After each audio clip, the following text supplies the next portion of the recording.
Hello students, कैसे हैं? अच्छे ही होंगे। आज से हम लोग एक नई जर्नी स्टार्ट करने जा रहे हैं। कौन सी जर्नी? आज से हम लोग क्लास 12th की पढ़ाई स्टार्ट करने जा रहे हैं। तो जो भी हुआ 11th में, थोड़ा पढ़ा, कम पढ़ा, ज़्यादा पढ़ा, अच्छा पढ़ा, सब भूल जाते हैं। आज से क्लास 12th की अच्छे से पढ़ाई करते हैं। एटलीस्ट अब 12th में आ गए तो इस पर फोकस करते हैं और सीरियस होते हैं कुछ करने के लिए। ठीक है, तो आज से हम लोग क्लास 12th स्टार्ट करने जा रहे हैं। तो थोड़ा सा मैं आपको बताता हूँ कि हम लोग क्या पढ़ने जा रहे हैं, किस चीज पे बेस्ड होगी हमारी पढ़ाई। किसकी? क्लास 12th की। अगर फर्स्ट बुक की बात करूं तो इसके अंदर बेसिकली हमको पढ़ना है इलेक्ट्रोमैग्नेटिज्म। ये टॉपिक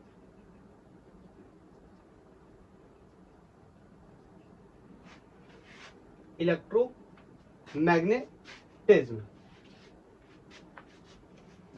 क्या होता है इलेक्ट्रोमैग्नेटिज्म? देखो, यहां पर कोई ऐसी बात नहीं होने वाली है कि एक पार्टिकल है एम मास का, 10 मीटर पर सेकंड से चल रहा है, फोर्स प्रोड्यूस हो रहा है। फोर्स प्रोड्यूस होगा लेकिन मैकेनिकल फोर्स नहीं होगा जो हम लोग 11th में पढ़ते हैं, या कोई फ्रिक्शन फोर्स नहीं होगा। यहाँ पे ना कोई हमें रोटेशनल मोशन जैसे कॉन्सेप्ट को पढ़ना है। यहाँ पे हमें पढ़ाई करनी है किसकी? इलेक्ट्रोमैग्नेटिज्म की। इलेक्ट्रोमैग्नेटिज्म मतलब, इलेक्ट्रो मतलब आप समझ सकते हैं इलेक्ट्रिक फील्ड से या चार्ज से, और magnetism obviously everybody knows about the magnetism. Magnet की पढ़ाई करनी। तो इसके विषय में दो बातें हम बोल सकते हैं। हम कैसे? इलेक्ट्रोमैग्नेटिज्म की दो ब्रांचेस मेनली हमें पढ़नी है। One of them is electrostatics and electrodynamics. क्या होता है इलेक्ट्रोस्टैटिक्स और क्या होता है इलेक्ट्रोडायनामिक्स? समझते हैं थोड़ा थोड़ा। देखो, इलेक्ट्रो का मतलब है इलेक्ट्रिक फील्ड से, या आप चार्ज भी बोल सकते हैं, क्योंकि चार्ज की प्रेजेंस से ही क्या बनती है? Electric field. Actually magnetic field भी बनती है, लेकिन थोड़ा सा अभी बताना अर्ली हो जाएगा, तो इसलिए अभी छोटी छोटी आज का जो इंट्रोडक्शन लेक्चर है, आज का पूरा जो लेक्चर है वो बेसिक लेक्चर होने वाला है, इंट्रोडक्टरी लेक्चर होने वाला है। तो देखो क्या करते हैं, इलेक्ट्रोस्टैटिक्स को हम सिंपली बोल सकते हैं study of charge at rest. मतलब चार्ज जब रेस्ट में होगा तब हमें उसकी क्या करनी है? स्टडी करनी है।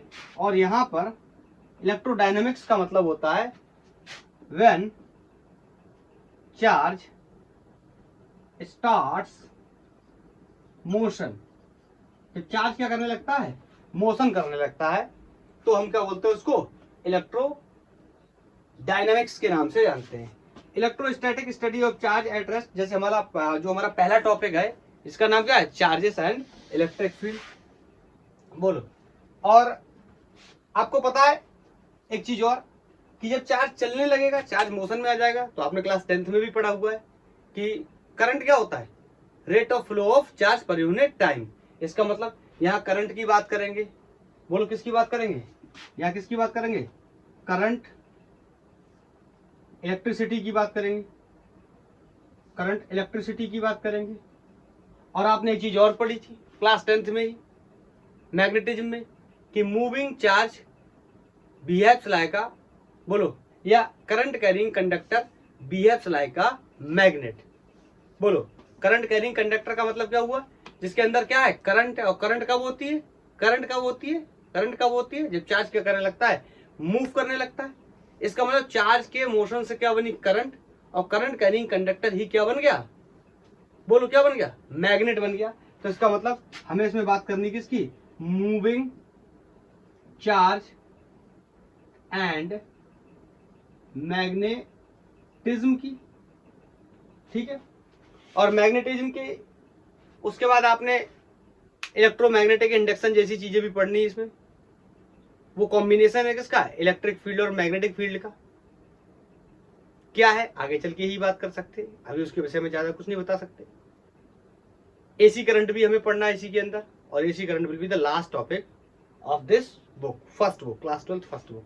अब यहाँ पे आते हैं, मतलब इसमें हमें स्टडी करनी है किसकी, जब चार्ज किस पे है, रेस्ट पे है। और चार्ज जब रेस्ट पे है तो उसका सबसे पहला जो टॉपिक है दैट इज इलेक्ट्रोस्टैटिक्स। उसका नाम ही इलेक्ट्रोस्टैटिक्स, जिसके अंदर हमें क्या पढ़ना है, इलेक्ट्रिक चार्ज के बारे में एंड फील्ड्स के बारे में। बोलो, तो क्लास 12 का पहला टॉपिक है, इसका नाम है क्या, इलेक्ट्रिक चार्जेस एंड फील्ड। तो आज तो चार्जेस के बारे में ही बात करेंगे, फील्ड के बारे में बात आने वाले लेक्चर्स में करेंगे। ओके, बताओ। तो एक क्वेश्चन पैदा होता है कि चार्ज क्या है, चार्ज क्या है। तो सबसे पहली बात क्या है ये, इट इज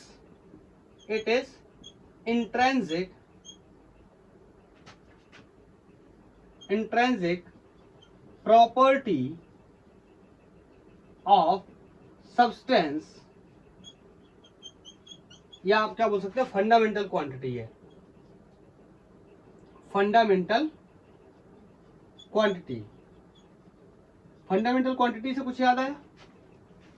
फंडामेंटल क्वांटिटीज ऐसी होती हैं जो किसी और क्वांटिटी पे डिपेंड नहीं करते हैं, या उनको परिभाषित करने के लिए भी हमें उन्हीं क्वांटिटीज की जरूरत पड़ती है। जैसे मैं आपसे बोलूं मास क्या है, तो आप नहीं बता सकते मास क्या है। मैं पूछूं चार्ज क्या है, तो आप नहीं बता सकते चार्ज क्या है, समझ रहे हो ना।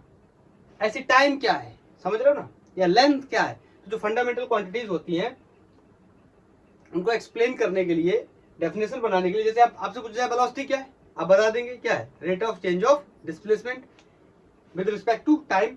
तो चार्ज कैसी क्वांटिटी, इंट्रिंसिक क्वांटिटी है या फंडामेंटल क्वांटिटी है, बोलो। और अगर मैं आपसे पूछूं कि बेसिक यूनिट कौन होता है चार्ज का, बेसिक यूनिट ऑफ चार्ज क्या होता है, आपको पता होगा, इलेक्ट्रॉन्स होता है। बेसिक यूनिट ऑफ चार्ज क्या होता है, इलेक्ट्रॉन होता है, जिसका चार्ज,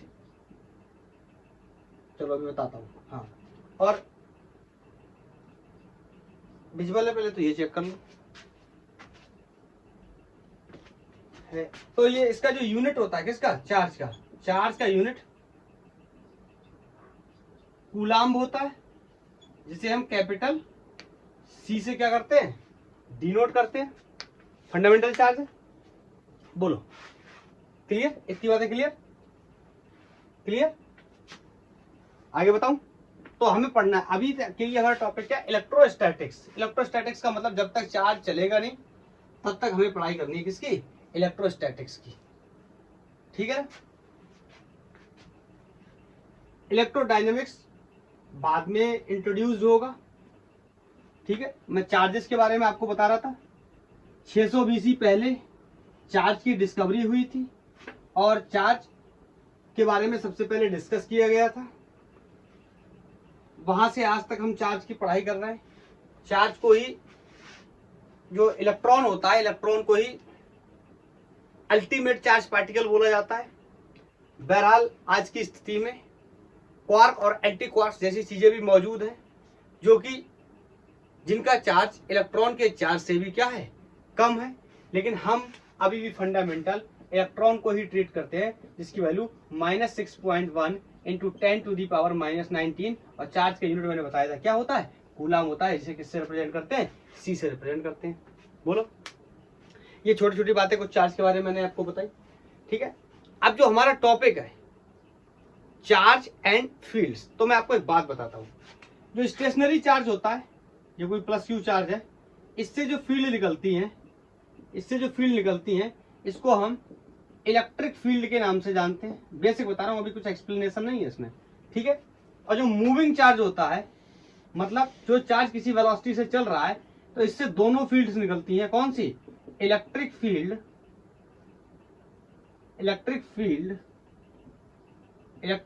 भी बनती है, इलेक्ट्रिक फील्ड लाइन्स भी बनती है, एज वेल एज क्या बनती है, मैग्नेटिक फील्ड भी बनती है। इससे मैग्नेटिक फील्ड लाइन्स या मैग्नेटिक फील्ड भी बनती है, किससे, मूविंग चार्ज से, तभी तो पैदा हुआ ना। चार्ज चैप्टर का नाम आप पढ़ने जाएंगे तो आपको मिलेगा मूविंग चार्ज इन मैग्नेटिज्म, मैंने जैसे अभी लिखाया था। तो मूविंग चार्ज ही क्या है, मैग्नेटिज्म को पैदा करता है। स्टेशनरी चार्ज किसको पैदा करता है, इलेक्ट्रिक फील्ड को या इलेक्ट्रोस्टैटिक्स को पैदा करता है। तो मैंने ये छोटी मोटी बातें कुछ आपको बताई चार्ज के बारे में। आपने कुछ चीजें देखी होंगी, आपने देखा होगा नहीं, हम कभी जब अपने बाल में कॉम्ब करते हैं, कंघा लगाते हैं, बाल को कंघा करते हैं, कंघी करते हैं, उसके बाद आपने देखा होगा कि बाल अगर उस कंघी को हम पेपर के पास ले जाए तो वो पेपर को क्या करने लगता है, अट्रैक्ट करने लगता है। आपने ऐसा देखा होगा। या किन दो चीजों को रब करते हैं तो वहां पर भी आपने देखा होगा वो एक दूसरे को अट्रैक्ट या रिपल कुछ करने लगते हैं। तो क्यों होता है ये होता है चार्जिंग की वजह से। ये होता है किसकी वजह से, चार्जिंग की वजह से। चार्जिंग क्या होता है, चार्जिंग का मतलब जब किसी बॉडी के ऊपर क्या आ जाए, चार्ज आ जाए, तो उसे हम क्या बोलते हैं, चार्ज बॉडी बोलते हैं। उस प्रोसेस को क्या बोलते हैं, चार्जिंग। तो चार्जिंग कई तरीके से हो सकती है, रबिंग से, फ्रिक्शन से, समझ रहे, या फिर हमारे सिलेबस में जो मौजूद है चार्जिंग बाई इंडक्शन। क्या होता है, चार्जिंग बाई इंडक्शन। इंडक्शन का मतलब, चार्जिंग बाई इंडक्शन का मतलब हमें ऑब्जेक्ट्स को टच नहीं करना है, विदाउट टचिंग हमें काम करना है, और किसी ऑब्जेक्ट को हमें चार्ज करना है। किसी मेटालिक कंडक्टर को या किसी को मेटालिक बॉडी को हमें क्या करना है, चार्ज करना है। ठीक है, देखते हैं चार्जिंग बाय इंडक्शन क्या होता है। जैसे एग्जांपल के लिए मेरे पास ये एक कोई मेटल, दो ये मेटल स्फीयर हैं, ये इस तरीके से कनेक्टेड है। ठीक है, और चलो थोड़ा इससे पहले एक दो चीज और बताता हूँ आपको, तब इसको बताऊंगा। जैसे मैं आपसे कहूँ, मैं आपसे बोलूं ये बोलो, ये कोई स्फीयर है, इस पे पॉजिटिव चार्ज है, तो बोलो इसको क्या बोलोगे, इसको बोलोगे आप पॉजिटिवली चार्ज बॉडी बोलो। और यहाँ पे कोई एक स्फीयर है, इस पे नेगेटिव चार्ज है, तो आप बोलोगे क्या है, नेगेटिवली चार्ज बॉडी। अरे ये तो बहुत छोटी बात है, अभी बताता हूँ इसी के अंदर क्या और समझना है।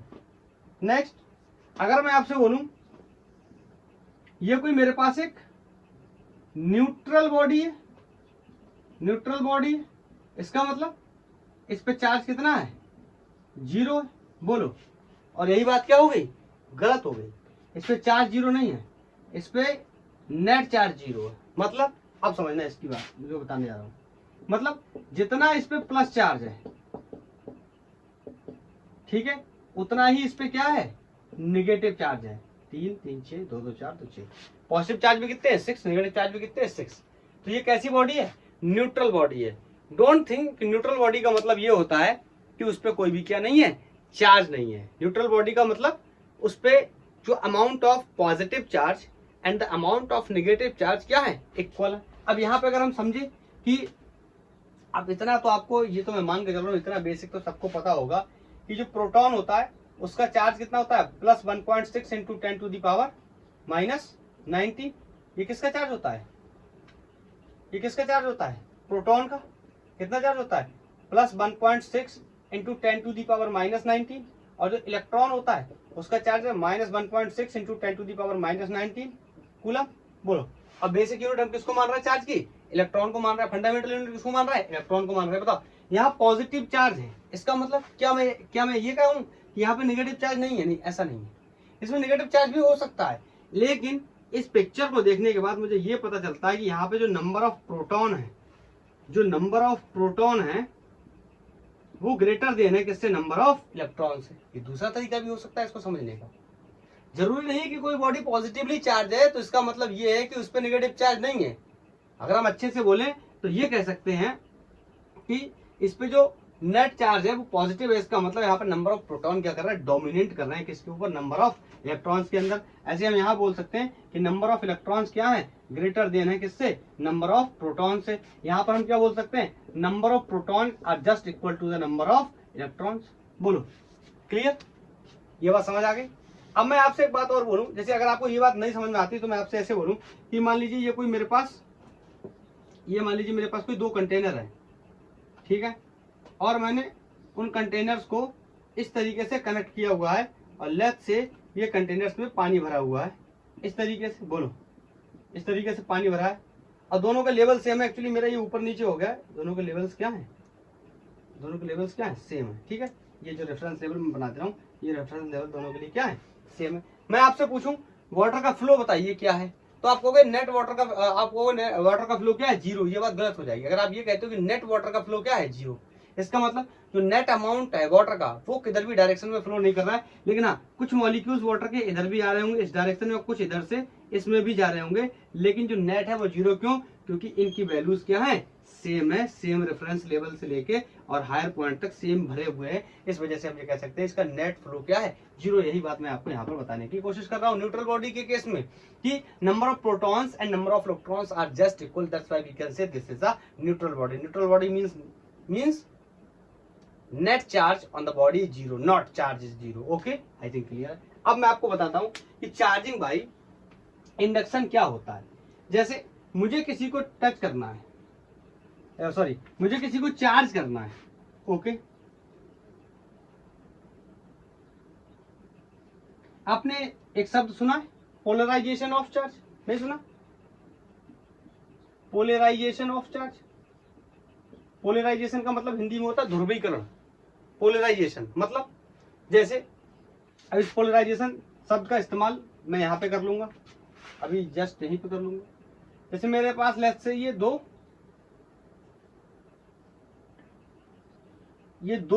कोई स्फीयर हैं, ठीक है, और इनको मैंने टच करके रखा है लेफ्ट से, इसका नाम कोई ए है, इसका नाम कोई बी है। हाँ, इनके जो स्टैंड्स हैं ये कौन, ये स्टैंड्स जो है इनके, ये इंसुलेटेड है, इंसुलेटेड है। क्यों ऐसा कर रहा हूं पता चल जाएगा ऑटोमेटिक। मैं इसके पास में लेट्स से मैं इसके पास में एक यहाँ पे मैं कोई रॉड लेके आया, ठीक है, कोई एक रॉड लेके आया, मैं यहाँ पे कोई रॉड लेके आया जो कि पॉजिटिवली चार्ज रॉड है, बोलो पॉजिटिवली चार्ज रॉड है, और ये दोनों कंडक्टर, सॉरी ये दोनों स्फीयर कैसे है, ये कंडक्टर कैसे है, अभी न्यूट्रल है। तो आप बताओ न्यूट्रल है, इसका मतलब यहाँ पे amount of positive charge, amount of negative charge दोनों में क्या है, सेम है। बोलो जब मैं यहाँ पे प्लस चार्ज को लेके आऊंगा तो इसके अंदर जो पॉजिटिव और नेगेटिव जो दोनों भरे हुए हैं, ये उनमें से नेगेटिव वालों को अपनी तरफ क्या कर लेगा, अट्रैक्ट कर लेगा। बोलो हाँ या ना, अट्रैक्ट कर लेगा, बोलो हाँ या ना। ये बात समझ में आ रही, इस बात को समझ पा रहे हैं, समझ पा रहे हैं।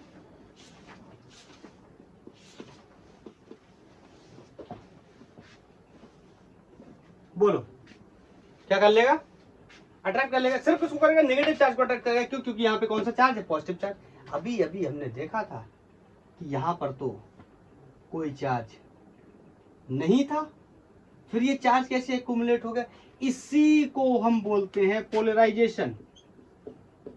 पोलराइजेशन मतलब चार्ज इसके अंदर जो इंट्रिंसिक प्रॉपर्टी है चार्ज की, चार्ज इसके अंदर इंटरनली मौजूद था लेकिन हमें दिखाई नहीं दे रहा था, और हमने कुछ ऐसा किया जो चार्ज इसकी कहाँ आ गया, सरफेस पे आ गया, और हमें दिखाई नहीं देने लगा कि ये स्फीयर कैसा हो गया, चार्ज दिख रहा है अभी, तो इसको बोलते हैं क्या, पोलराइजेशन। बोलो क्लियर। आगे अब और क्या होगा बताओ, और क्या होगा, इस स्फीयर के साथ भी तो कुछ होगा, बताओ क्या होगा, बोलो क्या होगा। वैसे मैं चाहूं तो और भी बना सकता हूं आगे कि इधर पॉजिटिव चार्ज एक्यूमुलेट हुआ, सॉरी नेगेटिव चार्ज एक्यूमुलेट हुआ, तो इधर पॉजिटिव चार्ज भी एक्यूमुलेट हो गया होगा। अगर इधर पॉजिटिव चार्ज एक्यूमुलेट हुआ होगा तो इधर कैसा चार्ज एक्यूमुलेट हो गया होगा, नेगेटिव चार्ज, तो इधर कैसा एक्यूमुलेट हो गया होगा, पॉजिटिव चार्ज। लेकिन मैं आपको शॉर्ट में बताता हूं कि यहाँ पर मैंने नेगेटिव चार्ज, जब मैं इसके पास में ये पॉजिटिव चार्ज लाया, नेगेटिव चार्ज एक्यूमुलेट हुआ, एक्यूमुलेट होने के बाद ये वाले चार्ज पे कैसा चार्ज आ गया, सॉरी स्फीयर पे कैसा चार्ज आ गया, नेगेटिव चार्ज, और इस वाले स्फीयर पे कैसा चार्ज आ गया, पॉजिटिव चार्ज। थोड़ी देर पहले जब आपने देखा होगा कि ये बॉडी कैसी थी, ये दोनों बॉडी कैसी थी, न्यूट्रल बॉडी थी, but at this condition both bodies are not the neutral bodies. दोनों बॉडीज पे क्या है, चार्ज है। तो बताओ अगर हम उस तरीके से सोचते हैं कि नेट चार्ज 0 होता है, सॉरी चार्ज 0 होता है, तो कभी भी इस पे चार्ज नहीं आता। इसका मतलब क्या है कि इस पे चार्ज होता है लेकिन नंबर ऑफ इलेक्ट्रॉन्स और नंबर ऑफ प्रोटॉन्स क्या होते हैं, सेम होते हैं। बोलो अब मैं क्या कर रहा हूँ, नेक्स्ट फ्रेम में एक्चुअली मेरे पास थोड़ी सी जगह की कमी है, तो एक फोटो और बना दे रहा हूँ, उसके बाद नेक्स्ट फोटो में इसको हटाऊंगा। अब मैंने क्या किया, दोनों को सेपरेट कर दिया, दोनों को अलग कर दिया। तो बताओ यहाँ पे क्या हो जाएगा, नेगेटिव चार्ज, यहाँ पे क्या हो जाएगा, यहाँ पे क्या हो जाएगा, पॉजिटिव चार्ज। बोलो, तो यहाँ का मतलब यहाँ से मतलब नहीं है, अलग कर दिया इसका मतलब। पहले टच कर रहे थे, यहाँ पे देखो टच कर रहे थे, अब दोनों को मैंने क्या कर दिया, सेपरेट कर दिया। विजुअल है, यस है विजुअल। बोलो क्या कर दिया, सेपरेट कर दिया। और ये रॉड मान लो अभी लगी थी, बोलो क्लियर। अब क्या हुआ, अब बताओ अब क्या हुआ। अब अगर मैं आपसे कहूं कि नेक्स्ट पिक्चर में मैं इस रॉड को भी हटा दूं, मैं इसको क्या कर दूं, रॉड को भी हटा दूं। ये फोटो आपने बना ली होगी, नहीं बनाई हो तो आप बना लो, 1 मिनट पॉज करके, ठीक है। अब मैं इस रॉड को भी हटा दे रहा हूं, तो ये इसका कुछ ऐसा, नेक्स्ट पिक्चर इसका कुछ ऐसा बन गया, ठीक है। ये नेक्स्ट पिक्चर इसका कुछ ऐसा बन गया। इस रॉड को मैं क्या कर चुका हूं, हटा चुका हूं। बोलो, तो नेक्स्ट पिक्चर ऐसा बन गया।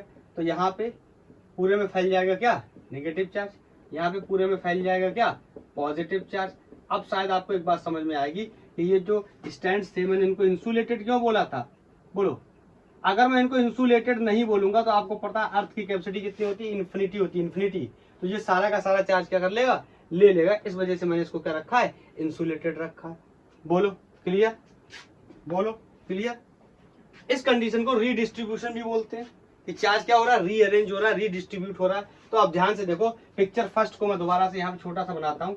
इस तरीके की थी कोई पिक्चर फर्स्ट, बोलो भाई, इस तरीके की थी कोई पिक्चर फर्स्ट हमारी, ऐसा पिक्चर बनाया था हमने पहले। बोलो कैसे थे, अनचार्ज थे। यहाँ पे लाए कोई क्या, चार्ज रॉड लेके आए, तो क्या हुआ, पोलराइजेशन हुआ, चार्ज अपने आप से क्या हुआ, पैदा हुआ। बोलो, चार्ज अपने आप से क्या हुआ, पैदा हुआ। बोलो, चार्ज क्या हुआ, पैदा हुआ। उसके बाद क्या हुआ, हमने रॉड को हटाया, सेपरेट कर दिया, और फाइनली आपने देखा ये कैसा स्फीयर है, निगेटिवली चार्ज। ये निगेटिवली चार्ज स्फीयर बन गया। बोलो, ये कैसा बन गया, पॉजिटिवली चार्ज स्फीयर बन गया। बोलो, अरे समझ आ रहा है, बोलो कैसा बन गया, पॉजिटिवली चार्ज स्फीयर हो गया ये। अरे इसी को तो बोलते हैं चार्जिंग बाय इंडक्शन। देखो हमने कुछ किया, कुछ नहीं किया, हमने क्या छुआ, नहीं छुआ, हमने क्या टच किया, नहीं किया, हमने कुछ किया नहीं, बस ये किया था एक बार रॉड ऐसे लेके गए, रॉड को लगाया, उसके बाद दोनों को अलग अलग कर दिया, रॉड को हटा लिया, देखा पहले अनचार्ज थे, अब क्या हो गए, चार्ज हो गए, बिना छुए हो गए। ऐसी ही कंडीशन को हम बोलते हैं क्या, चार्जिंग बाय इंडक्शन। बोलो क्या बोलते हैं, चार्जिंग बाय इंडक्शन। बोलो, अगर मान लो अब ये 2 ना करके मैं 1 करूं, बोलो, ये एनसीईआरटी के एग्जांपल्स हैं, आप एनसीईआरटी खोल के देखेंगे तो आपको वहां मिल जाएंगे। जो मैं बोल रहा हूँ ये सारी लैंग्वेज आपको वहां लिखी हुई मिल जाएगी, एक्सप्लेनेशन के तौर पे आप समझ पाएंगे अच्छे से उस बात को। जैसे मान लो ये मेरे पास कोई एक स्फीयर है, ठीक है, और अभी एक ऐसा अनचार्ज है, और आप रिजल्ट डिसाइड करो कि आपको इसके ऊपर फाइनली किस तरीके का चार्ज चाहिए, पॉजिटिवली चाहिए या निगेटिवली चाहिए। बताओ, पॉजिटिवली चाहिए या फिर निगेटिवली चाहिए। बोलो, पॉजिटिवली चाहिए या फिर निगेटिवली चाहिए। तो मैं बोलता हूं लेट्स से मुझे पॉजिटिवली चाहिए, मैं इसको इधर बनाता हूं ताकि इसके कई फोटो यहीं पे बन जाएंगे। मुझे मान लो पॉजिटिवली चाहिए, पॉजिटिवली चार्ज चाहिए, तो मैं क्या करूंगा, इसके पास में एक रॉड लेके आऊंगा जिसके ऊपर कैसा चार्ज होगा, निगेटिव चार्ज होगा। उससे क्या होगा बताओ, उससे क्या होगा, उससे क्या होगा, उससे इस सरफेस के सॉरी इस स्फीयर के इस फेस पे इस साइड में पॉजिटिव चार्ज आ जाएगा, इस साइड में नेगेटिव चार्ज एक्युमुलेट होने लगेगा ड्यू टू द पोलराइजेशन। बोलो क्लियर, बोलो क्लियर, बोलो क्लियर। अब क्या करना है, मुझे चाहिए कैसा, मुझे चाहिए कैसा, मुझे चाहिए कैसा, पॉजिटिव, मुझे चाहिए कैसा, पॉजिटिव। तो मैं क्या करूंगा, इस नेक्स्ट पिक्चर में इसको क्या कर दूंगा, इसको क्या कर दूंगा, बोलो क्या करूंगा, ये नेगेटिव। अब ये एक पिक्चर सेपरेट हो गया, ठीक है, ये दूसरा पिक्चर बना रहा हूं, ये नेगेटिव चार्ज था, बोलो नेगेटिव चार्ज था, और जो स्फीयर हमारा था, इस स्फीयर पे दोनों चार्ज मौजूद है, इसके इस साइड में पॉजिटिव चार्ज है, इस साइड में नेगेटिव चार्ज है। बताओ, मुझे चाहिए सिर्फ पॉजिटिव, तो क्या करूं, नेगेटिव वाले को हटाना तो पड़ेगा ही ना, नेगेटिव वाले को हटाना तो पड़ेगा ही। अगर इस नेगेटिव वाले को यहाँ मैं कंडक्टिंग वायर लगा के इसकी क्या कर दूं, इसकी क्या कर दूं, अर्थिंग, अर्थिंग भी बोलते हैं, और इसी को दूसरा नाम इसका होता है ग्राउंडिंग, ग्राउंडिंग, अर्थिंग या ग्राउंडिंग। अर्थिंग या ग्राउंडिंग का मतलब होता है किसी भी चार्ज सोर्स को हम अर्थ के साथ कनेक्ट कर दें तो हमें पता है कि अर्थ की कैपेसिटी कितनी होती है, इन्फिनिटी कैपेसिटी होती है, सारे चार्ज को क्या कर लेगा, अपने अंदर ले लेगा। तो बताओ यहाँ से जो भी निगेटिव चार्ज है वो कहाँ चला जाएगा, अर्थ में, बोलो कहाँ चला जाएगा, अर्थ में। और फाइनली इस पे कौन बचेगा, बोलो फाइनली इस पे कौन बचेगा, पॉजिटिव चार्ज। तो ये मान लो पिक्चर ए हो गया, ये पिक्चर बी हो गया। अब इसका सी पिक्चर अगर मैं बनाने जाऊं तो सी पिक्चर कुछ इस तरीके का बनेगा, बोलो सी पिक्चर कुछ इस तरीके का बनेगा, बोलो सी पिक्चर कुछ इस तरीके का बनेगा। बताओ बताओ, रॉड को रखूं या हटा दूं, रॉड को रखूं या हटा दूं, रख लेता हूं अभी रॉड को, क्यों, अभी वजह बताता हूं। अगर रॉड को अभी हटा दूंगा तो दिक्कत हो जाएगी। अभी मैंने ये मान लिया कि सारा नेगेटिव चार्ज क्या हो गया था, अर्थ में चला गया, ग्राउंडिंग कर दी। अब मैं अगर देखो अभी इसको, अभी इस रॉड को रखने का मतलब है ये इस पॉजिटिव चार्ज को क्या करके रखेगा, होल्ड करके रखेगा, समझ गया ना, पॉजिटिव चार्ज को क्या करके रखेगा, होल्ड करके रखेगा, वरना ये पूरे में फैल जाता तो दिक्कत हो सकती थी। अब यहां से इसका क्या होगा, रीडिस्ट्रीब्यूशन, रीडिस्ट्रीब्यूशन होगा इसका, बोलो रीडिस्ट्रीब्यूशन होगा। और मैं इस रॉड को हटा ले रहा हूँ, और रीडिस्ट्रीब्यूशन होने के बाद चूंकि ये मेटालिक स्फीयर है, मेटल का बना हुआ है, और मेटालिक या कंडक्टिंग बॉडीज की एक खास बात होती है, ध्यान से सुनना इस शब्द को, कंडक्टिंग बॉडी की एक खास बात होती है कि जब भी मैं उसको क्या देता हूं, चार्ज देता हूं, तो चार्ज उसके पूरे सरफेस पे फैल जाता है। किसकी बात बोल रहा हूं, किसकी बात बोल रहा हूं, कंडक्टिंग बॉडीज की या कंडक्टर्स की, कंडक्टर्स की। कंडक्टर्स आपने क्लास 10th में भी पढ़ा होगा कि ऐसे सब्सटेंस जो अपने अंदर क्या करते हैं, अपने अंदर से करंट के फ्लो को क्या करते हैं, परमिट करते हैं, आर कॉल्ड कंडक्टर्स। जो नहीं कर पाते अपने अंदर से करंट के फ्लो को या हाई रेसिस्टेंस ऑफर करते हैं, ऐसे को हम क्या बोलते हैं, इंसुलेटर्स बोलते हैं, बोलो। और इनके बीच में भी एक कैटेगरी होती है दैट इज कॉल्ड सेमीकंडक्टर्स, जिसके बारे में हमें क्लास 12th में डिस्कस करना है, बोलो क्लियर। तो समझ गए। हाँ, अब एक बात मैं और बताना चाहता हूँ, कंडक्टर है, जैसे कोई कंडक्टिंग बॉडी है, इसको अगर मैंने चार्ज दिया, लेट्स से इसको मैंने चार्ज दिया, तो चार्ज इसके पूरे सरफेस पे क्या हो जाएगा, फैल जाएगा, बोलो चार्ज पूरे सरफेस पे फैल जाएगा। लेकिन अगर यही एक कैसी बॉडी है, इंसुलेटिंग बॉडी है, इंसुलेटिंग बॉडी है, इंसुलेटिंग ना बोल के नॉन कंडक्टर बोलूं तो ज्यादा सही रहेगा, नॉन कंडक्टर है, नॉन कंडक्टर है, या इसी को आप इंसुलेटर भी बोल सकते हैं, इंसुलेटर है, दिख रहा है, विजिबल है, विजिबल है। अगर ये कैसा है, इंसुलेटर है, तो अगर मैं इसको चार्ज दूंगा ना, लेट्स से इसको पॉजिटिव चार्ज दिया ना, तो ये चार्ज यहीं पे इकट्ठा रहेगा, ये फैलेगा नहीं। यही फर्क होता है किसके अंदर, कंडक्टर के अंदर और नॉन कंडक्टर के अंदर। कंडक्टर को अगर चार्ज दो तो उसकी पूरी सरफेस पे फैल जाता है, लेकिन इंसुलेटर्स के अंदर चार्ज फैलता नहीं, जहां पे दो उसी जगह पे क्या रहता है, इकट्ठा रहता है, बोलो क्लियर। या कंडक्टर की दूसरी परिभाषा है जो अपने अंदर क्या करें, करंट के फ्लो को क्या करें, परमिट करें, ऐसे सब्सटेंसेस को हम क्या बोलते हैं, कंडक्टर बोलते हैं। और ऐसे सब्सटेंस जो अपने अंदर से करंट के फ्लो को परमिट ना करें या हाई रेसिस्टेंस ऑफर करें, ऐसे सब्सटेंसेस को हम क्या बोलते हैं, इंसुलेटर्स बोलते हैं, या नॉन कंडक्टर्स के नाम से भी जानते हैं। तो बोलो ये क्लियर हो गया, ये क्लियर हो गया, ये पूरा क्लियर हो गया ना। चार्जिंग बाय इंडक्शन, मुझे पॉजिटिवली चार्ज चाहिए था इसलिए मैंने ऐसा किया। अब बोलो इसी केस को मैं जल्दी से बता देता हूँ, क्या अगर मुझे चार्ज कैसा चाहिए, इस फाइनल पे मुझे कैसा चाहिए, नेगेटिव चाहिए, तो बताओ क्या करूंगा, बताओ क्या करूंगा। अगर नेगेटिव चाहिए तो ये रॉड कैसी लाऊंगा, पॉजिटिवली चार्ज, बोलो पॉजिटिवली चार्ज रॉड लाऊंगा। पॉजिटिवली चार्ज रॉड लाने के बाद यहाँ कौन अक्यूमुलेट हो जाएगा, बोलो नेगेटिव चार्ज। यहाँ कौन हो जाएगा, पॉजिटिव चार्ज। नेक्स्ट केस इसका, बोलो यहाँ पॉजिटिवली चार्ज रॉड है, यहाँ पे क्या करूंगा, ग्राउंडिंग करूंगा। क्या करूंगा, ग्राउंडिंग करूंगा। इधर कौन रहेगा, नेगेटिव, इधर कौन रहेगा, पॉजिटिव। ग्राउंडिंग करूंगा, पूरा पॉजिटिव चार्ज कहाँ चला जाएगा, ग्राउंड में। तो यहाँ कौन बचेगा, यहाँ कौन बचेगा, यहाँ कौन बचेगा, नेगेटिव चार्ज। बोलो नेगेटिव चार्ज। यहाँ रॉड को लगा करके रखूंगा ताकि रॉड क्या करे, रॉड का जो चार्ज है इस चार्ज को होल्ड करके रखे, फिर इस रॉड को हटा लूंगा, यहाँ से क्या होगा, रीडिस्ट्रीब्यूशन स्टार्ट हो जाएगा। मतलब चार्ज क्या करने लगेगा, रीडिस्ट्रीब्यूशन का मतलब है चार्ज रीअरेंज करने लगेगा अपने आप को। रीअरेंज या रीडिस्ट्रीब्यूशन का मतलब है चार्ज एक ऐसी सिचुएशन में अपने आप को पहुंचा देगा कि ताकि एक दूसरे को रिपल या अट्रैक्ट ना करे और स्टेबल इक्विलिब्रियम में फील करे, स्टेबल इक्विलिब्रियम में आ जाए। स्टेबल इक्विलिब्रियम का मतलब, ये इक्विलिब्रियम का मतलब आपको क्लास 11th में मैंने बताया है। इक्विलिब्रियम का मतलब क्या होता है, जहां पे समेशन ऑफ नेट फोर्सेस क्या होते हैं, जीरो होते हैं, उसे हम क्या बोलते हैं, इक्विलिब्रियम। मैंने ये भी बता रखा है इक्विलिब्रियम दो प्रकार के होते हैं, एक ट्रांसलेशन का इक्विलिब्रियम होता है, एक रोटेशनल का इक्विलिब्रियम होता है। अगर नेट फोर्स जीरो है इसका मतलब ट्रांसलेशन का इक्विलिब्रियम है, नेट टॉर्क जीरो है इसका मतलब रोटेशनल का इक्विलिब्रियम है। तो यहाँ पे बताओ फाइनली रीडिस्ट्रीब्यूशन होकर क्या हो जाएगा, ये निगेटिवली चार्ज, ये जो निगेटिव चार्ज है ये पूरे स्फीयर पे क्या हो जाएगा, फैल जाएगा और फाइनली हमें कैसा स्फीयर मिलेगा, नेगेटिवली चार्ज स्फीयर मिलेगा। आई थिंक मैंने जो स्टैंड का कॉन्सेप्ट बताया था वो भी आपको क्लियर हो गया होगा। अगर स्टैंड कैसा है, इंसुलेटेड है, तभी ये चार्ज यहाँ पे होल्ड कर पाएगा, अदरवाइज ये चार्ज नीचे जाकर के कहाँ चला जाएगा, ग्राउंड में, और हमें कुछ भी हाथ नहीं आएगा। इसलिए स्टैंड हम कैसा लेते हैं, इंसुलेटेड लेते हैं।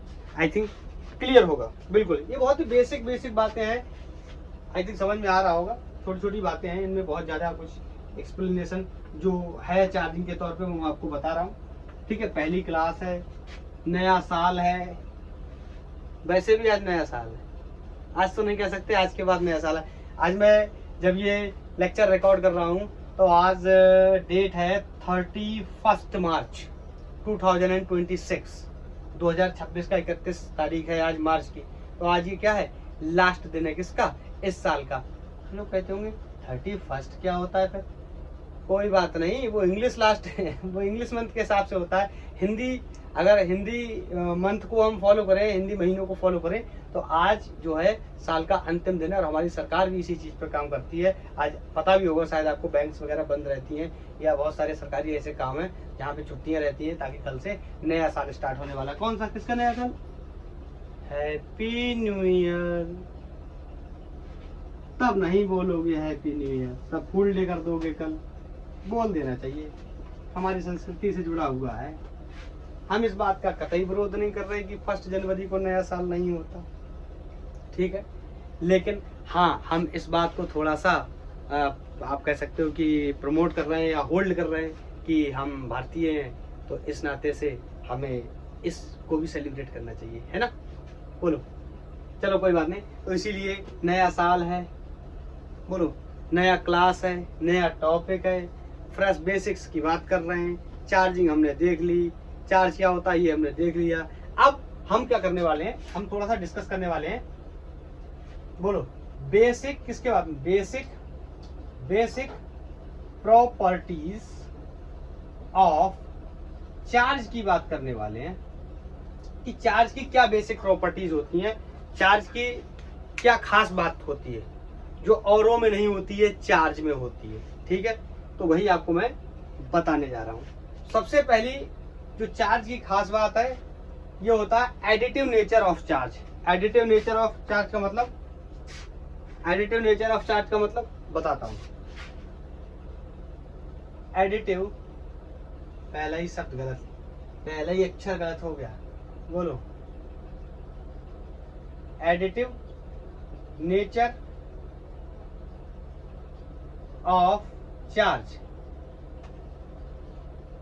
इसका मतलब यह है कि चार्ज कभी घटता नहीं है, चार्ज हमेशा जुड़ता है। उदाहरण के लिए जैसे यहाँ कोई चार्ज है Q1, यहाँ कोई चार्ज है +Q2, यहाँ कोई चार्ज है -Q3 और यहाँ कोई चार्ज है Q4। मैं आपसे पूछूं इस सिस्टम के ऊपर नेट चार्ज कितना है, तो आप कहोगे Q1, बोलो, plus Q2 plus -Q3 plus Q4।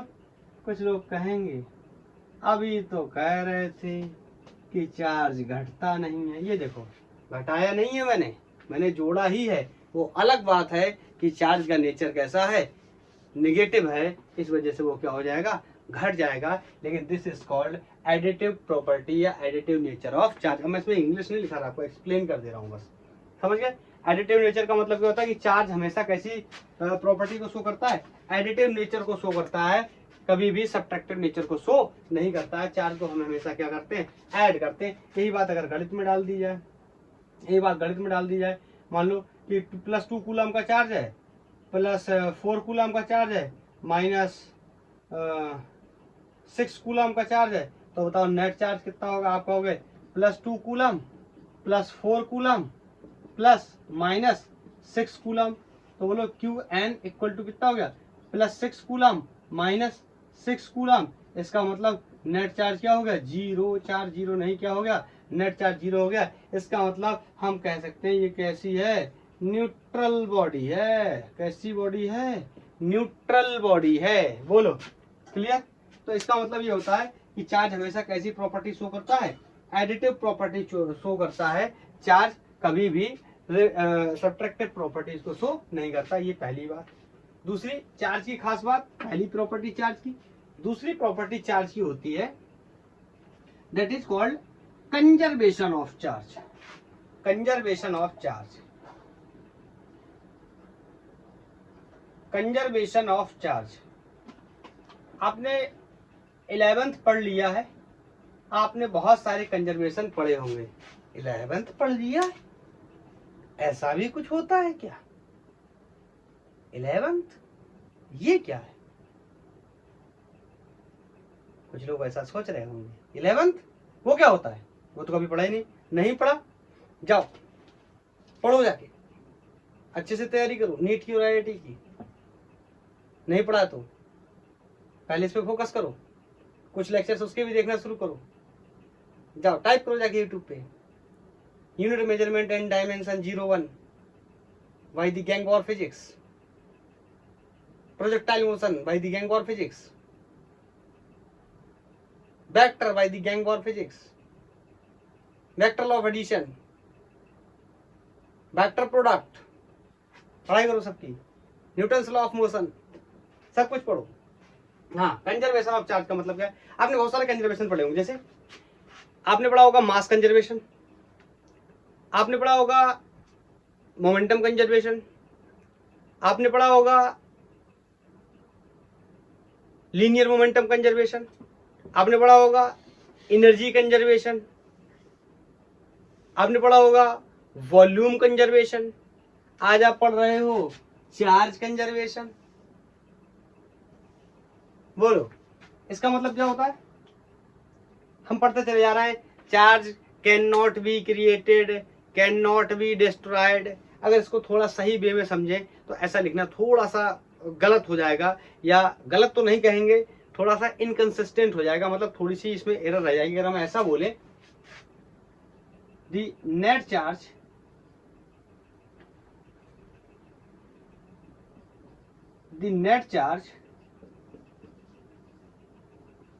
on a isolated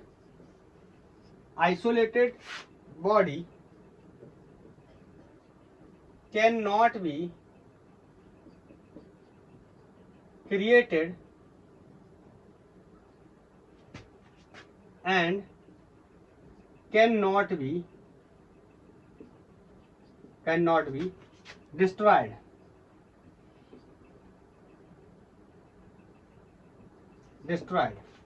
मतलब हिंदी में बोले तो ना चार्ज को पैदा किया जा सकता, ना चार्ज को खत्म किया जा सकता। अगर हम पूरा बोले नेट चार्ज को नहीं पैदा किया जा सकता, नेट चार्ज को खत्म नहीं किया जा सकता। वैसे तो मैं चाहूं तो आपको इसका एग्जांपल दे सकता हूं न्यूक्लियस वाली बात को समझा करके, जहां पे अल्फा डिके या beta decay, anti neutrino, neutrino, positron जैसी चीजों की बात होती है, लेकिन शायद आप अभी नहीं समझ पाएंगे। तो मैं आपको सिर्फ इतना सा बता दे रहा हूँ, कि अभी अभी हमने एक स्फीयर लिया था जो कि कैसा था, न्यूट्रल था, मतलब नेट चार्ज क्या था, 0 था। और आपने फाइनली देखा क्या, फाइनली आपने देखा था या तो प्लस या माइनस, हमने कुछ ना कुछ इस पर चार्ज किया गया था, क्रिएट किया था। इसका मतलब चार्ज क्या हुआ, क्रिएट हुआ। Charge can be created, can be destroyed.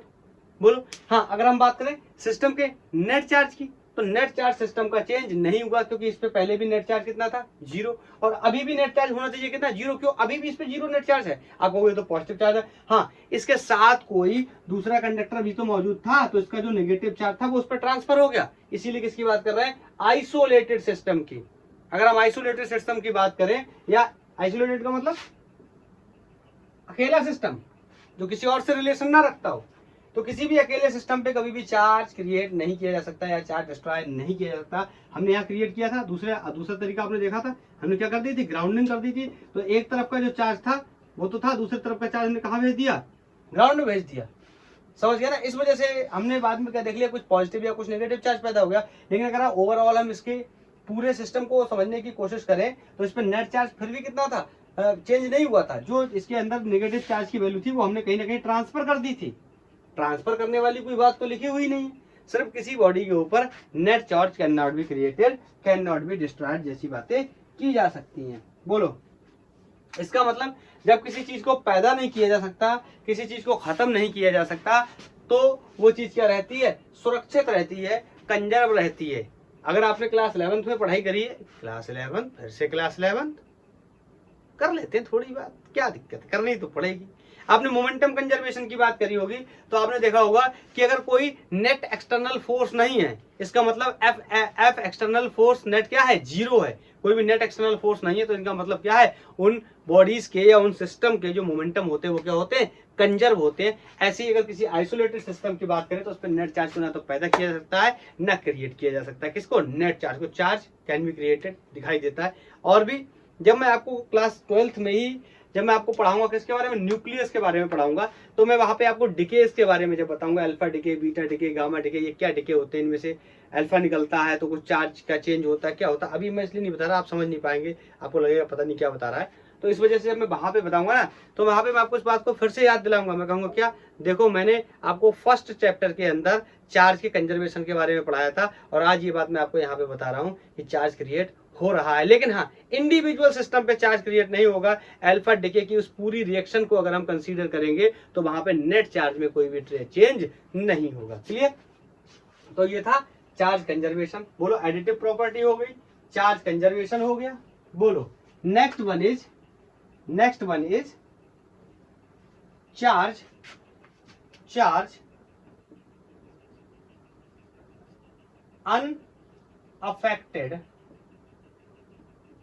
unaffected by motion.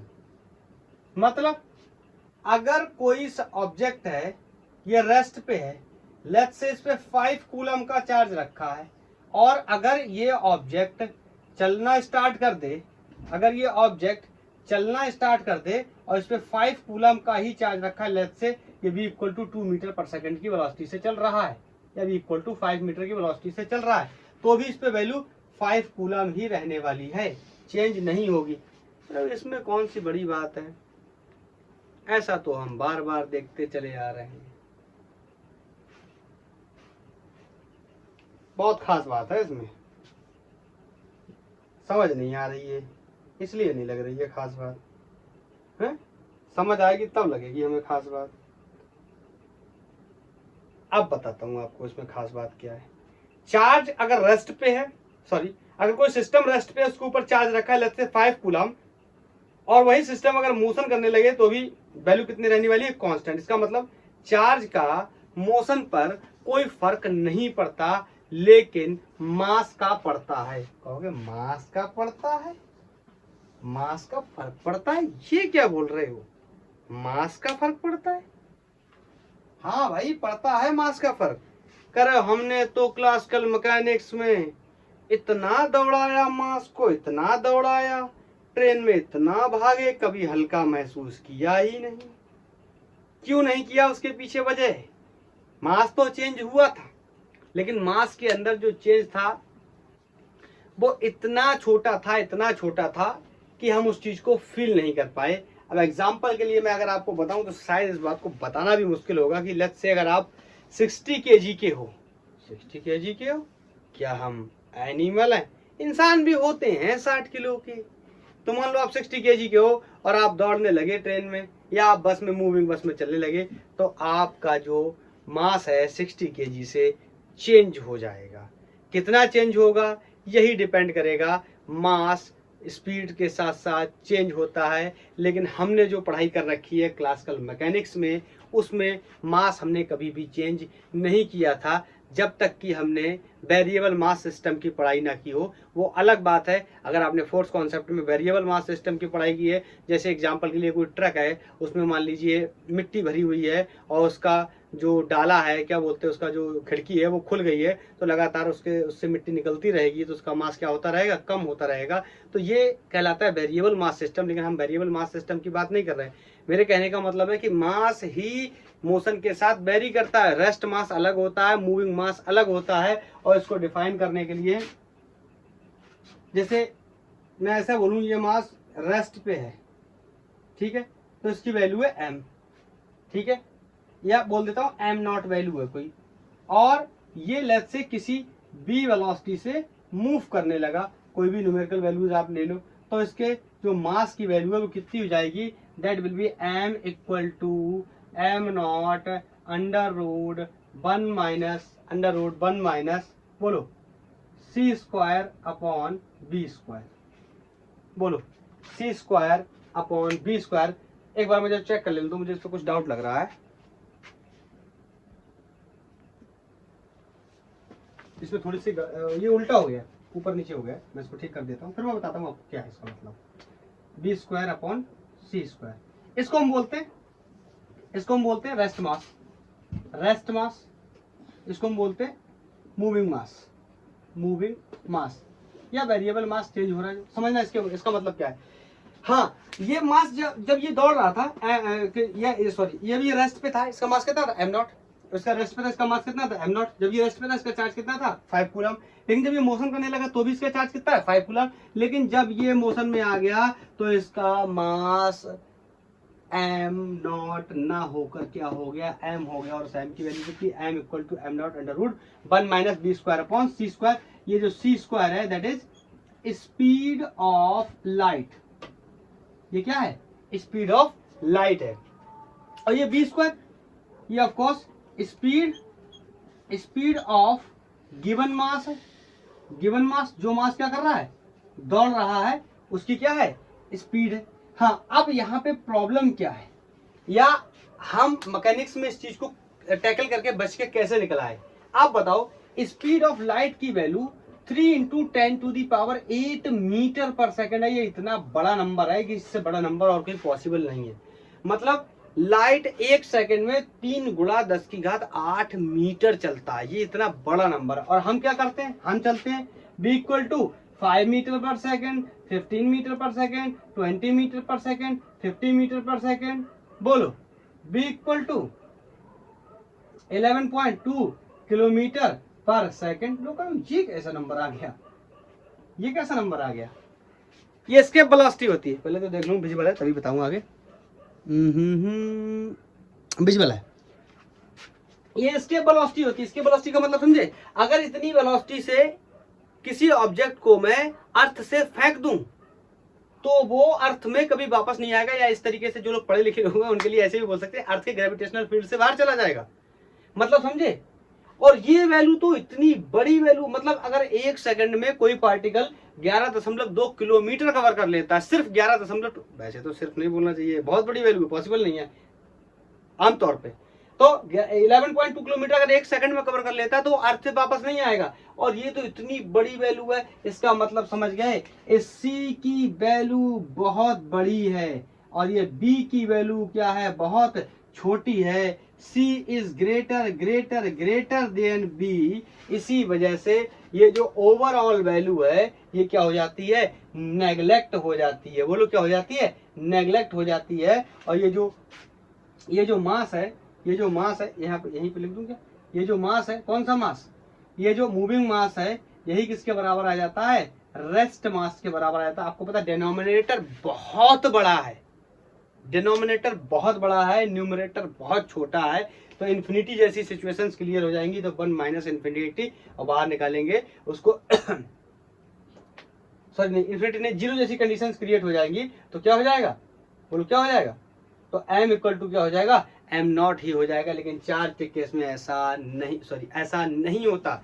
Charge रुका था तो भी 5 कूलम का था, चार्ज मूव करने लगा तो भी 5 कूलम का है। मास रुका था तो m नॉट था, लेकिन चलने लगा तो m नॉट ना होके m equal to M not upon under root 1 minus B square upon C square हो गया। आई थिंक अब ये बात समझ में आ गई होगी, अब ये अलग लगने लगा होगा। अभी तो मैंने बोला रुका तो भी 5 गुलाम चल रहा, तो भी 5 गुलाम है। अब क्या होगा, क्योंकि मास इस प्रॉपर्टी को शो नहीं करता, ये स्पेशल प्रॉपर्टी है किसकी, चार्ज की। क्या है, चार्ज अनअफेक्टेड बाई मोशन। ठीक है, आई थिंक क्लियर होगा, आई थिंक क्लियर होगा, बिल्कुल क्लियर होना भी चाहिए।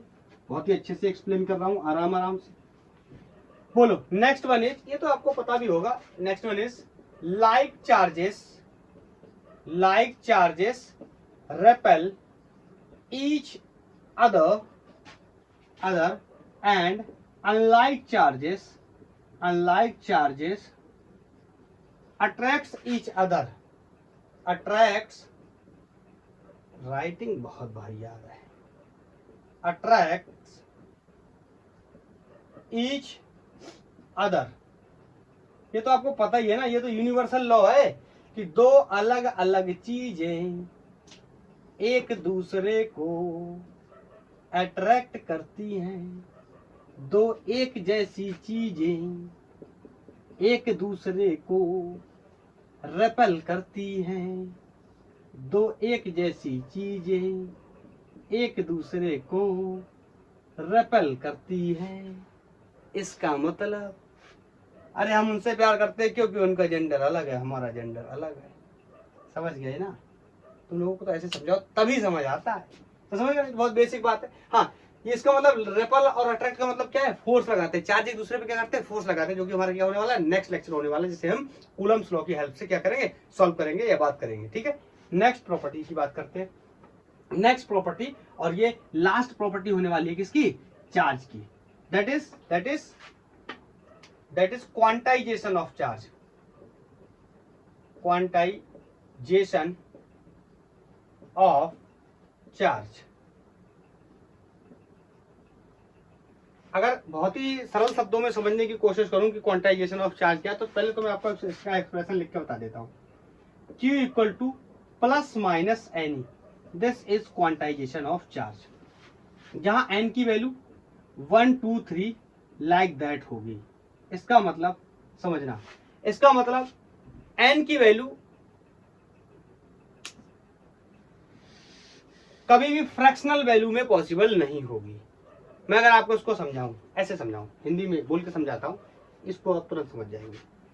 मैं आपसे बोलूं, चलिए सरकार ने आपको अपॉइंट किया है जनगणना करने के लिए, क्या करने के लिए, जनगणना करने के लिए। आप जनगणना करने गए किसी के घर में, आपने पूछा, आपने देखा कितने लोग हैं, तो आपने देखा एक कोई हस्बैंड है, उसकी वाइफ है और एक छोटा बच्चा है। तो वो आपसे उससे पूछेंगे कितने लोग हैं, तो वो क्या कहेगा कि हमारे घर में 2.5 लोग हैं। कहे मत देना ऐसा, नहीं दौड़ा के तुम्हारी जनगणना कर देगा। 2.5 नहीं बोल सकते। जो लोग बहुत अंग्रेजी पढ़े लिखे हैं वो 2.5 भी नहीं समझ पाएंगे। वो कहेंगे 2.5 क्या होता है, 2.5 पीपल है। ये थोड़ी बोलेगा हमारे घर में कि 2.5 पर्सन है, क्या बोलेगा 3 पर्सन है। अरे बच्चा 10 साल का है तो आधा है, 5 साल का है तो चौथाई है, और 20 साल का है तो पूरा। ऐसा नहीं होता। आप सिंपली जाएंगे, उससे पूछेंगे कि आपके घर में कितने मेंबर्स हैं, तो सिंपली बोलेगा 3 मेंबर्स है। ये नहीं बोलेगा 2.5 मेंबर्स है, 2.5 मेंबर, ऐसा नहीं बोलेगा। ऐसे ही हम इलेक्ट्रॉन या चार्जेस के केस में भी बोलेंगे। समझ गए ना, बेसिक यूनिट कौन चार्ज का, इलेक्ट्रॉन। तो ऐसे नहीं बोल सकते 1.5 इलेक्ट्रॉन, 2.5 इलेक्ट्रॉन, 2.25 इलेक्ट्रॉन, 4.25 इलेक्ट्रॉन, 1 पौवा इलेक्ट्रॉन, 1/3 इलेक्ट्रॉन। ये सब क्या है, फ्रैक्शनल वैल्यूज हैं, ये पॉसिबल नहीं होती हैं। इसका मतलब समझे कि n की जो वैल्यू होगी वो इंटीजर के टर्म्स में होगी। मैं आपसे ऐसा बोल दूं कि 1.5 इलेक्ट्रॉन नॉट पॉसिबल, यार ये मत कर देना 1.5 कूलम इज पॉसिबल। ये अलग चीज है, ये अलग चीज है। बेसिक यूनिट कौन है, इलेक्ट्रॉन है। तो 1.5 कूलम इज पॉसिबल। मैं पता लगे आगे चल के क्वेश्चन सॉल्व करूं, 1.5 कूलम ले लो, तुम चिल्लाना शुरू कर दो कमेंट में। लोग अरे अभी तो बता के गया था कि ये 1.5 नहीं होता, अभी 1.5 दे रहा। कूलम की बात नहीं कर रहा, यूनिट लगा हुआ है चार्ज का। बेसिक यूनिट कौन है चार्ज का, इलेक्ट्रॉन है। 1.5 इलेक्ट्रॉन नहीं हो सकते, 2.25 इलेक्ट्रॉन नहीं हो सकते, 2.25 इलेक्ट्रॉन नहीं हो सकते। होना होगा तो कितना होगा, 1 इलेक्ट्रॉन। यहाँ कितने होने होंगे तो 2 इलेक्ट्रॉन, या फिर होने होंगे तो 3 इलेक्ट्रॉन। समझ रहे ना। यहाँ पे मैं ऐसा बोलूं कि 2.5 इलेक्ट्रॉन 2.50 इलेक्ट्रॉन, ये भी पॉसिबल नहीं है। बस इतनी सी बात है। क्वांटाइजेशन ऑफ चार्ज का मतलब ये है कि चार्ज क्या होता है, हमेशा इंटीग्रल मल्टीपल होता है किसका, एन किसका होता है 1 2 3 लाइक दैट। इसका मतलब या तो Q इक्वल टू 1 इलेक्ट्रॉन होगा, 2 इलेक्ट्रॉन होंगे, 3 इलेक्ट्रॉन होंगे, 4 इलेक्ट्रॉन होंगे। हाँ, ये वैल्यू प्लस माइनस लगी हुई है, तो अगर हम नंबर्स को, आपको पता है इलेक्ट्रॉन का नंबर देखे या प्रोटॉन का नंबर तो कभी माइनस में नहीं आ सकता ना। इसका नंबर ये थोड़ा -5 इलेक्ट्रॉन, -5 इलेक्ट्रॉन का क्या मतलब होता है?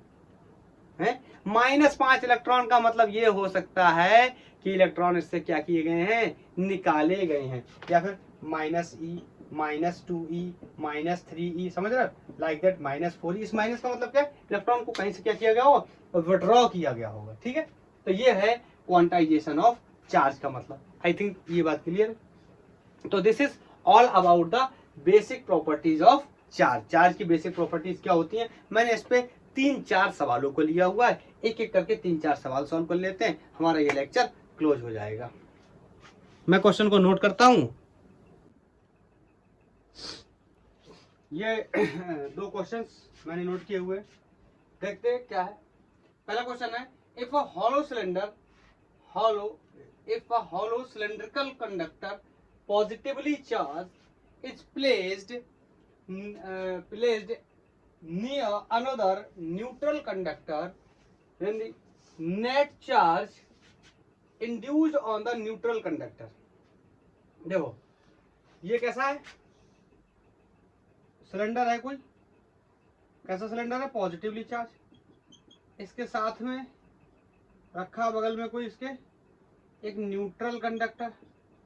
हमसे पूछ रहा है कि the net charge induced on the neutral conductor, यहाँ पॉजिटिव है तो यहाँ क्या क्रिएट हो जाएगा, सब में बोलो क्या क्रिएट हो जाएगा, माइनस। इस साइड कैसे क्रिएट हो जाएगा, माइनस, ये करने वाले, और हम क्या करने वाले कि नेगेटिव चार्ज। और इस तरीके से ये सवाल क्या हो गया, गलत।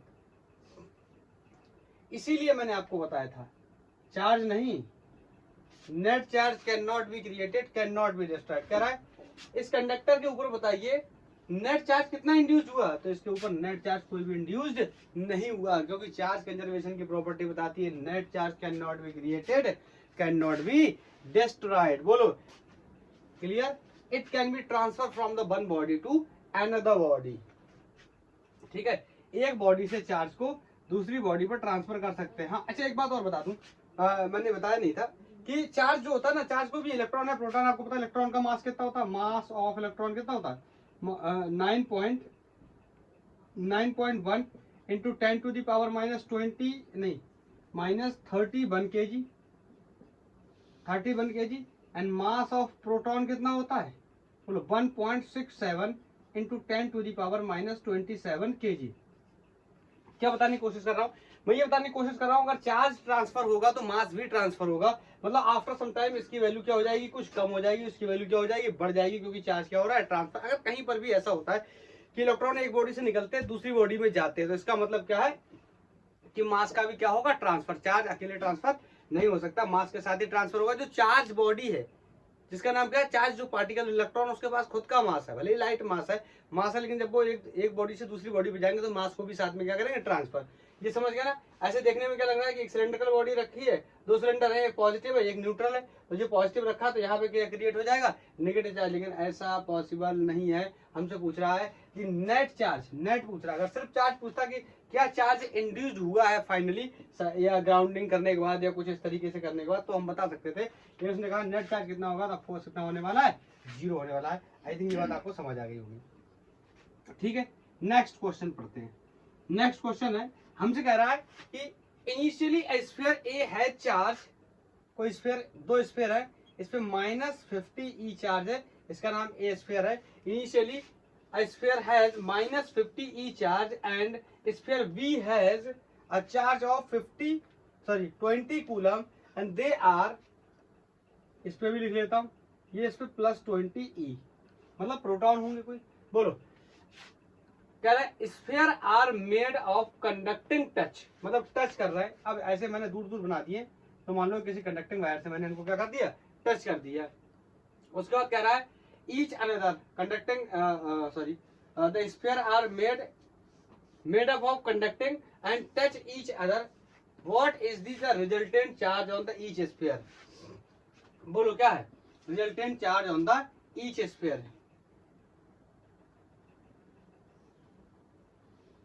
हाँ, अब इसमें क्वेश्चन में शायद इसके साइज के बारे में मेंशन नहीं किया, मुझे लग रहा है मेंशन करना चाहिए था। कंडक्टर के जो साइजेस हैं, हाँ यहाँ पे क्वेश्चन अधूरा रह गया था। ये कंडक्टिंग मटेरियल लिखा हुआ है एंड आइडेंटिकल इन साइज। अब ठीक हो जाएगा। मटेरियल कंडक्टिंग मटेरियल से बने हुए हैं, आइडेंटिकल इन साइज है, और बोल रहे हैं क्या कर, अब यहाँ पे टच यहाँ पे लिख दे रहा हूँ टी, अब ठीक हो जाएगा। ये टच यहाँ लिख दिया, अब क्वेश्चन पूरा हो गया। क्वेश्चन है कि दो स्फीयर है ए और बी, इस पे इनिशियली -50 ई चार्ज है, इस पे +50 ई चार्ज है, दोनों कंडक्टिंग मटेरियल के बने हुए हैं और दोनों आइडेंटिकल इन साइज हैं। उसके बाद एक दूसरे से इनको टच किया जाता है, तो बताइए what is the resulting charge on the sphere A. तो बाद में चार्ज ए पे इस पे कितना स्फीयर चार्ज कितना रह जाता है। देखो दोनों का साइज आइडेंटिकल है। मैंने ये बात मैं पढ़ने क्यों गया था, दोबारा से क्वेश्चन में देखने क्यों गया था, मुझे पता था अगर आइडेंटिकल साइज नहीं होंगे तो इसको सॉल्व करना फिर इतना आसान नहीं होगा, फिर इसके लिए कुछ और कॉन्सेप्ट हमें लगाने पड़ेंगे जो कि अभी हमने पढ़े नहीं थे, इस वजह से ये सॉल्व होने वाला नहीं था। तो बताओ दोनों आइडेंटिकल साइज में है तो क्या हो जाएगा, दोनों को जब दोनों चिपक जाएंगे तो दोनों पे चार्जेस का क्या हो जाएगा, रिडिस्ट्रीब्यूशन हो जाएगा, मतलब दोनों पे चार्ज क्या होने वाले, सेट होने वाले। तो बताओ चार्ज कितना हो जाएगा, बाद में जब अलग करूंगा सेपरेट करूंगा तो आधा हो जाएगा। क्यों, क्योंकि दोनों के साइज क्या है, सेम है। अगर शेप और साइज सेम नहीं होते तो ये बराबर चार्ज नहीं आता, लेकिन शेप साइज सेम है तो मैं कहूंगा Q1 + Q2 divide by 2 will be equal to the on the charge A या बी, किसी पर भी। अब ए पे पूछ रहा है तो मैंने ए पे निकाल लिया। तो बताओ QA कितना है, -50 ई, बोलो इस पे बी पे कितना है, +20 ई अपॉन 2। तो बताओ ए पे निकाल रहा हूं मैं, तो ये कितना हो जाएगा, 50 में से 20 गए, कितने बचे 30, वो भी कैसे, -30/2 कितने आ गए 15। तो ए पे कितना चार्ज बचेगा, -15 ई। बोलो क्लियर, तो -15 E is the answer. Clear, हटाओ, ये दोनों सेम शेप और साइज के, आइडेंटिकल शेप के, आइडेंटिकल साइज के, इस वजह से मैंने दोनों चार्जेस को जोड़ के क्या कर दिया, आधा। अगर ये अलग अलग होते, इसका रेडियस मान लो R1 होता, इसका रेडियस R2 होता, तो रिजल्ट कुछ और होता। ठीक है, 2 क्वेश्चन हो गए, 1-2 क्वेश्चन और कर लेते, फिर लेक्चर को ऑफ कर देंगे। ठीक है, next question is calculate number of electron in 1 coulomb charge. एक कूलम चार्ज में कितने इलेक्ट्रॉन होंगे आपको पता है। Q इक्वल टू क्या होता है, +-NE, क्वांटाइजेशन ऑफ चार्ज से निकालेंगे। अब प्लस माइनस का कोई मतलब नहीं है, प्लस नहीं लेने वाले। क्यों, अगर आप यहाँ पे इस तरीके से ले रहे हो -NE ले रहे हो, ठीक है, तो भी कोई प्रॉब्लम नहीं है। प्रॉब्लम क्यों नहीं, क्योंकि आप यहाँ पे इलेक्ट्रॉन का चार्ज क्या रखोगे, -1.6 × 10⁻⁻90, तो माइनस से माइनस क्या हो जाएगा, प्लस। या आप ऐसे भी रख सकते हो कि नंबर किस में आने वाला, माइनस में। तो जो इलेक्ट्रॉन का चार्ज है उसका हम क्या रखेंगे, सिर्फ मैग्नीट्यूड, उसका हम नेचर नहीं बताने वाले कि प्लस है या माइनस है। तो दोनों में से आप किसी भी तरीके को फॉलो कर सकते हो। तो यहाँ पे टोटल चार्ज की वैल्यू कितनी है, 1 कूलम इक्वल टू n हमें निकालना। एक इलेक्ट्रॉन पे चार्ज 1.6 × 10⁻⁻19। अब माइनस अगर यहाँ लगाना है तो यहाँ पर भी लगाना, ताकि माइनस से माइनस क्या हो जाए, एलिमिनेट हो जाए। तो यहाँ से ये कूलम से कूलम क्या हो गया, कैंसिल। नंबर का आपको पता कोई यूनिट नहीं होता। तो ये 1/1.6 × 10⁻⁻19, इसको सॉल्व करने के बाद ये आ जाएगा 6.25 × 10⁻18 इलेक्ट्रॉन्स। ठीक है, 18 इलेक्ट्रॉन्स होंगे 1 कूलम चार्ज को बनाने में। ठीक है, अरे ये तो क्वांटाइजेशन ऑफ चार्ज में सिंपल है, बहुत ही क्वांटाइजेशन ऑफ चार्ज पे आधारित है। अगर इसको दूसरे एक क्वेश्चन और बना ले, अगर टोटल चार्ज किसी बॉडी पे 1 नैनो कूलम है, बोलो नैनो कूलम है, तो आपसे कहा जाए कि नंबर ऑफ इलेक्ट्रॉन बताइए कितने होंगे। 1 नैनो कूलम है तो नंबर ऑफ इलेक्ट्रॉन कितने हो जाएंगे, बोलो। नैनो कूलम का मतलब 10 की पावर लिख दे रहा हूँ, 10 की पावर -9 कूलम। बोलो इलेक्ट्रॉन का नंबर बताना। अगेन Q इक्वल टू को लगा देंगे प्लस माइनस Ne। तो Q कितना है 1 नैनो कूलाम, तो 1 इंटू 10⁻⁻9 इंटू कूलाम। और बोलो N हमें निकालना है, इलेक्ट्रॉन का चार्ज माइनस नहीं रखेंगे, यहाँ पे भी माइनस रखेंगे, 1.6 इंटू 10⁻⁻19। देखो ये 19 है, ये 9 है, तो ये कितना बचेगा यहाँ 10, इससे ये मरेगा तो कितना बचेगा 10। बोलो कितना बचेगा 10। तो यहाँ से n की वैल्यू आ गई 1/1.6 इंटू 10⁻⁻10। और इसको सॉल्व करने के बाद वैल्यू देखो ये फिर से इतना ही आने वाला है, ये तो इतना ही आने वाला है 6.25 और 10 टू दी पावर ऊपर जाके कितना हो जाएगा, बोलो 10 के कितना हो जाएगा 9 प्लस का 9। एक बार मुझे आंसर चेक कर लेने दें। इसके 4 ऑप्शन दिए हुए हैं, एक्चुअली मैंने दिए नहीं है, इसके 4 ऑप्शन दिए हुए थे लेकिन मैंने जानबूझ के इसके 4 ऑप्शन नहीं दिए थे। आई थिंक क्लियर है, ओके यही सही है, ठीक है। 4 ऑप्शन दिए नहीं। एक क्वेश्चन और कर लेते हैं।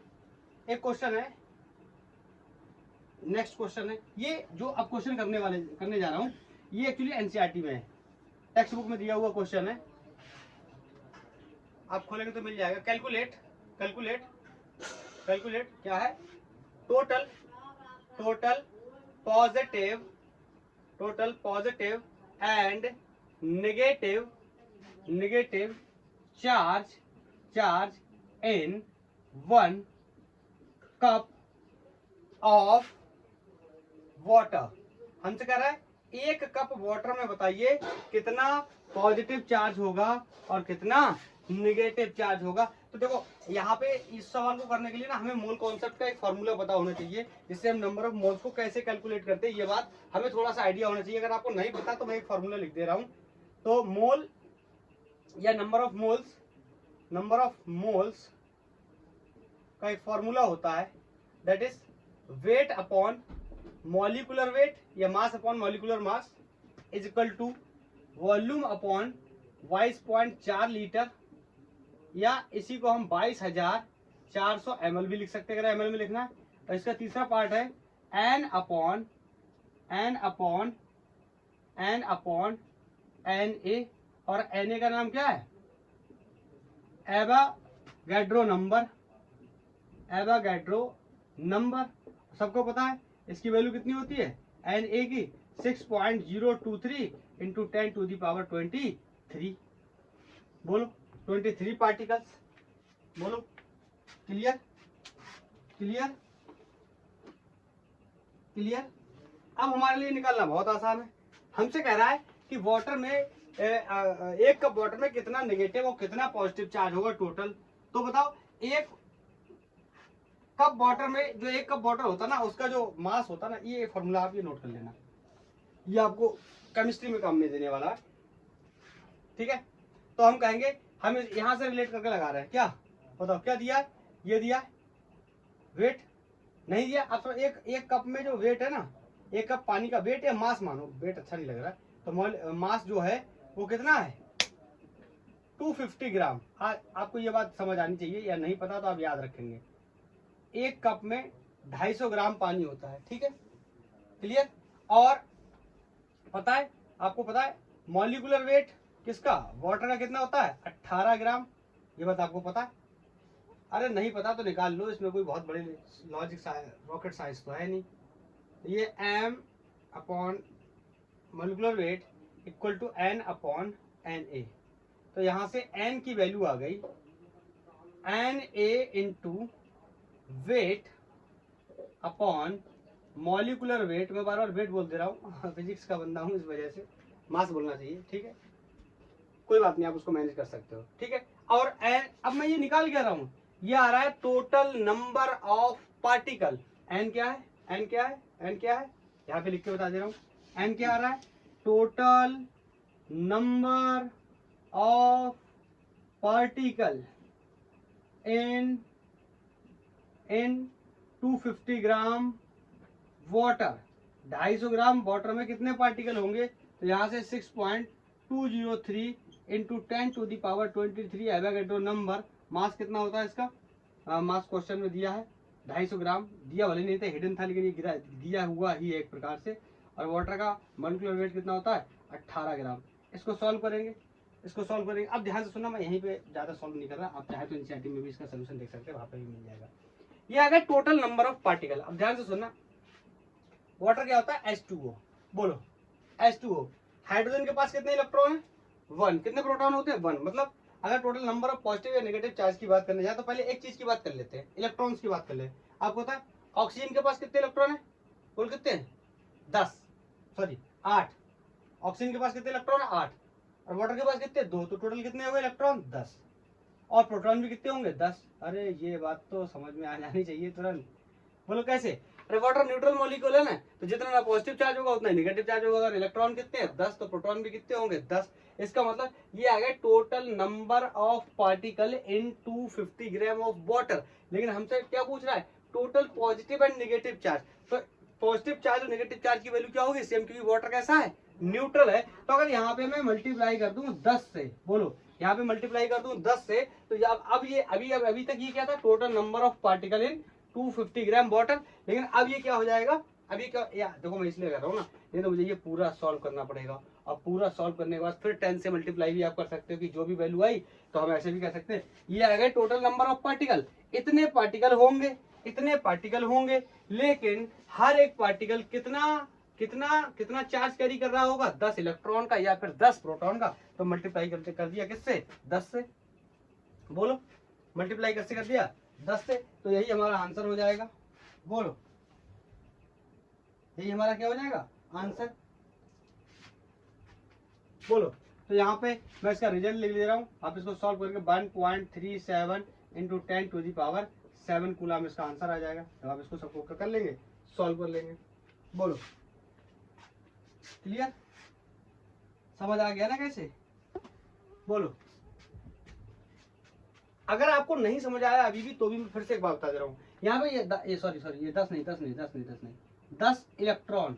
मैं दोबारा से चेक कर लूँ, कैमरा ऑन है, दिख रहा है? हाँ ठीक है। 10 नहीं, 10 इलेक्ट्रॉन। पूछो क्यों? बोलो पूछो क्यों? क्यों? बोलो पूछो क्यों? क्यों? क्यों? इसलिए देखो, ये नंबर ऑफ पार्टिकल निकल गया, मैंने 10 से गुणा कर दिया तो टोटल नंबर ऑफ चार्ज निकल के आ गए। लेकिन चार्ज किसके हैं? ना पता है किसके इलेक्ट्रॉन है, ना पता है किसके प्रोटॉन के। तो ई करूंगा। ई का मतलब यहाँ पर चार्ज ऑफ इलेक्ट्रॉन से भी क्या करने वाला हूँ? मल्टीप्लाई करने वाला हूँ। बोलो -19। अब ये टोटल आंसर हुआ। इसका मतलब क्या लिखा हुआ है? 10 इलेक्ट्रॉन, या इसका मतलब ही क्या लिखा हुआ है? 10 प्रोटॉन।